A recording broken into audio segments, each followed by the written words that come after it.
Começa agora o programa que vai fazer você buscar o judiciário brasileiro. Quanto é? Fala pessoal, sejam muito bem-vindos a mais um programa Quanto é? O programa que vai fazer você conhecer o valor das indenizações no Poder Judiciário Brasileiro. Todos os casos aqui trazidos por mim são casos verídicos e isto não é um programa de humor. Hoje é o dia 24 de dezembro de 2023, dia de se comemorar o Natal. Talvez você que me assiste esteja rodeado de pessoas da sua família, amigos, amigas, uma mesa farta. Talvez você esteja sozinho na sua casa, o que também é muito bom. Talvez você teve que mudar de cidade, ainda não conhece muita gente. Talvez você está numa nova empreitada da sua vida, razão pela qual você está comemorando apenas com o seu parceiro, com a sua parceira, com o seu filho, com a sua filha, com alguém especial que muitas vezes nem é da sua família. Eu espero que você goste do programa de hoje, espero poder fazer parte também deste Natal com você. E claro, né, o tema tem que estar relacionado ao Natal, porque eu vou falar inicialmente a respeito de algo que se chama indulto natalino. Valeu, Natalina! Você sabe o que é indulto natalino? O indulto natalino, ele deriva de um termo em latim, indultus, que é proveniente de indulgere, que significa concessão, permissão, é o perdão mesmo, né? Trata-se realmente de um perdão de pena que acontece de modo coletivo para pessoas condenadas que se enquadrem em algumas condições expressas na lei. Disposições relacionadas ao indulto você vai encontrar lá no artigo 107 da Lei 2848, que é o Código Penal, e também no artigo 84, inciso 12 da Constituição Federal. Esse perdão, o indulto natalino, é regulado por um decreto presidencial. É o presidente da República que tem o poder de conceder o indulto. E ele retira, melhor dizendo, do sistema carcerário aquelas pessoas que não oferecem risco à sociedade, ou ainda as que apresentam bom comportamento durante o cumprimento da pena.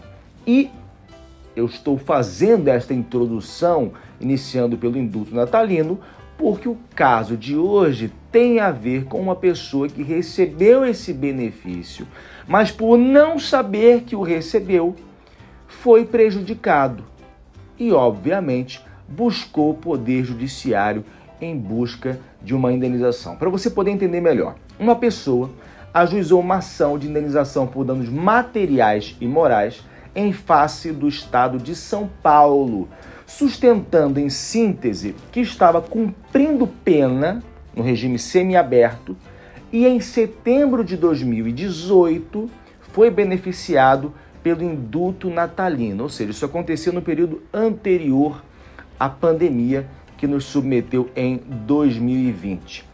Com o indulto, a punibilidade seria extinta, ou seja, acabaria o dever dele de cumprir a pena a qual foi condenado.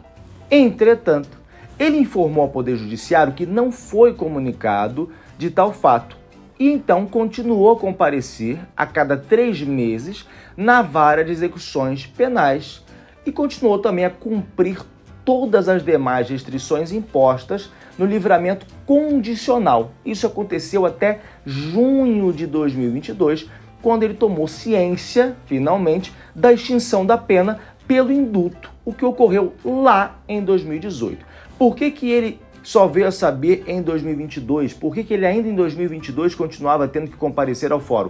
Porque em razão da pandemia, em diversos tribunais, e aqui em Santa Catarina não foi diferente, havia decretos que eram publicados mensalmente, dizendo, olha, até tal dia fica suspenso o comparecimento de pessoas ao fórum, inclusive aqueles que estão em suspensão condicional da pena, aqueles que estão em liberdade condicional e que eventualmente têm que comparecer no tribunal, no fórum, para poder cumprir determinada medida. O bater de ponto, isso ficou suspenso. Então, no caso dele, quando a pandemia terminou e houve outra vez a possibilidade gradual de retorno ao fórum, então ele voltou a lá comparecer para poder cumprir aquilo que ainda restava. Então, houve esse lapso temporal. Ele deveria ter parado de ir ao fórum em 2018, com a concessão do indulto natalino. Mas em 2022, ele ainda estava lá. E o Poder Judiciário entendeu que, de fato, o rapaz, coitado, tinha razão. E aqui nós chegamos ao ponto alto do nosso programa Quanto é? Porque eu quero saber de você qual foi o valor da indenização arbitrada nesse caso. Opção A, R$8 mil. Opção B, R$15 mil. Opção C, R$50 mil. Opção D, R$5 mil. Você já sabe como funciona, você vai ter um tempo para pensar e eu vou dar mais detalhes acerca desse caso. Esse rapaz, ele ajuizou a ação pretendendo receber uma indenização a título de danos materiais no valor de R$ 22.720, porque ele dizia que, em razão de não poder sair da cidade porque estava em livramento condicional, ele deixou de poder trabalhar em outros locais. Então ele fez um cálculo lá e ele queria receber essa indenização. Eu já adianto a você que não houve a condenação porque o juiz entendeu que o material que ele apresentou não era suficiente para condenar em um valor aleatório. Então houve apenas a condenação por danos morais. O pedido do rapaz na ação inicial era de R$50 mil. Eu fiz questão de falar apenas depois de dar as opções para que você não ficasse atrelado a esse número, né? O valor da causa era de R$ 72.720. Esse cara, gente, foi inicialmente condenado a uma pena de 6 anos, 2 meses e 20 dias em regime semiaberto, além de 15 dias multa pela prática do delito lá do artigo 157, parágrafo 2º, inciso 2, e também o artigo 71 da Lei 2848. E eu quero explicar para você rapidamente o que é regime semiaberto, para você que não está familiarizado. O regime semiaberto é uma modalidade de pena privativa de liberdade. Ela está prevista lá no artigo 33, parágrafo 1º-B da Lei 2848. Esse dispositivo legal diz que a execução da pena no regime semiaberto ele é cumprido em colônia agrícola, industrial ou em estabelecimento similar. Também existe a possibilidade do apenado cumprir um trabalho externo, né? Ter uma frequência em cursos supletivos, profissionalizantes, de instrução de segundo grau ou superior. É uma modalidade em que o camarada ou a camarada, ele trabalha e assim vai pagando a pena, né? Essa possibilidade de serviço externo você encontra lá no artigo 35 da Lei 2848. E você tem alguns requisitos. Quais são os requisitos para que um apenado seja inserido nessa modalidade de regime semiaberto? Aí você tem que ler o parágrafo 2º do artigo 33, a linha B. Quando você lê esse dispositivo, você vai verificar que o condenado não pode ser reincidente naquele crime e a pena que gerou a condenação, ela tem que ser superior a 4 anos e não pode exceder 8 anos.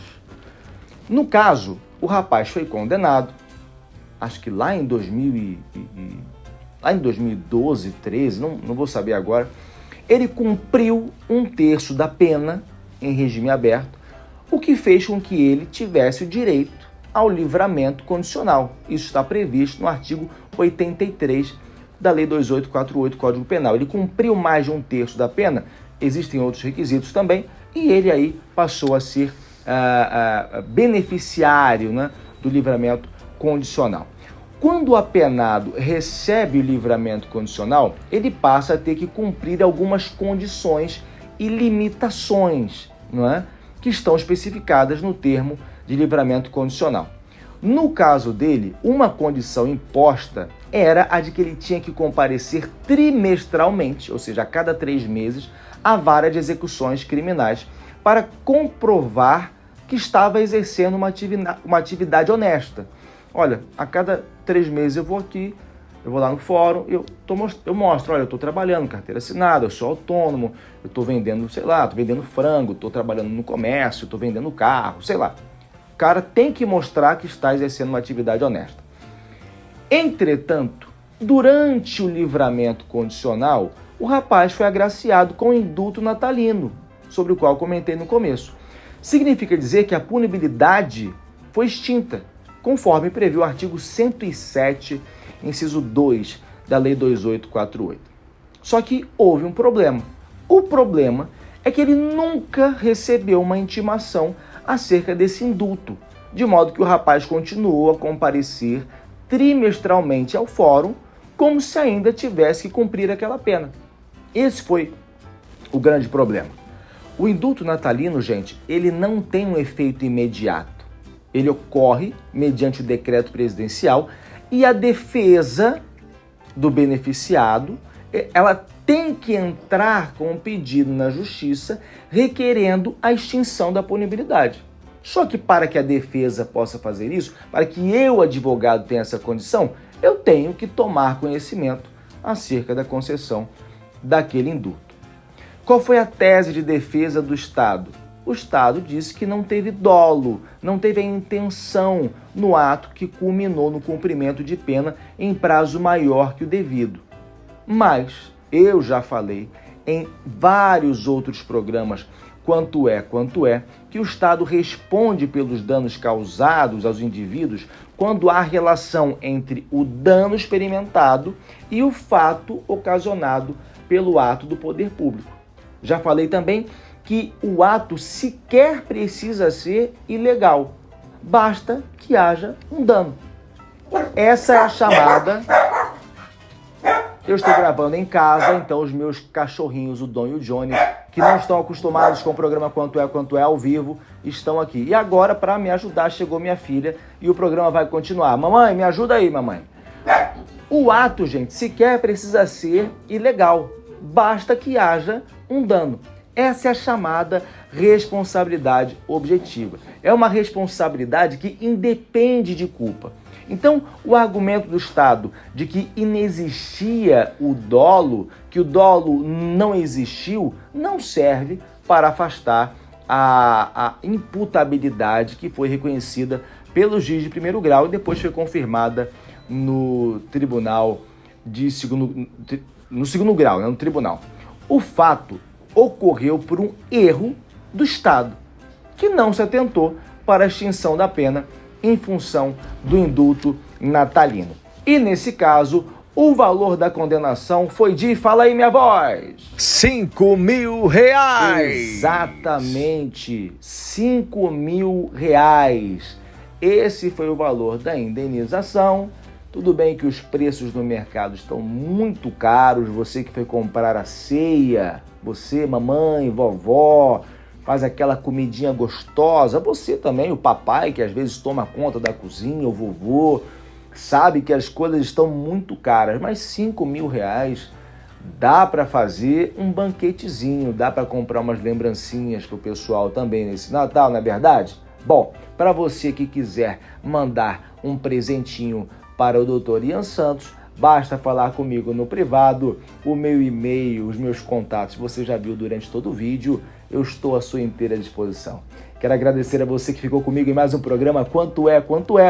Para você que não me conhece, eu sou Ian Santos, advogado, conte sempre comigo. Feliz Natal, vejo vocês no próximo programa.